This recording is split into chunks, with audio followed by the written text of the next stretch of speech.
خبر الموسم، ركز معايا ركز معايا. اخبار بتقول ان الزمالك تواصل مع امام عاشور لعدم تمديد عقده مع النادي الاهلي والعوده مره اخرى لنادي الزمالك، والزمالك هيديله ارقام كبيره جدا كبيره جدا ومهوله جدا جدا جدا. هل الكلام ده صحيح ولا لا؟ ركز معايا. الحقيقه فين؟ هقولك. الحقيقه ان امام عاشور خارب الدنيا في النادي الاهلي. طبيعي زيزو بياخد 80 وامام بياخد 30، فنعمل ايه؟ لازم نمدد عقد امام عاشور.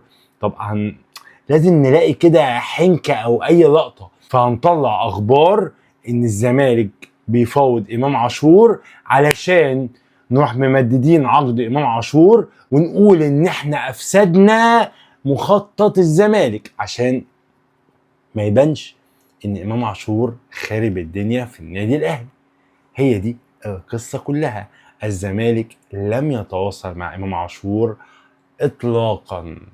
لايك وجهه نظركم في الكومنتات، شير مهم الفيديو، فولو او متابعه مهمه جدا جدا. سلام.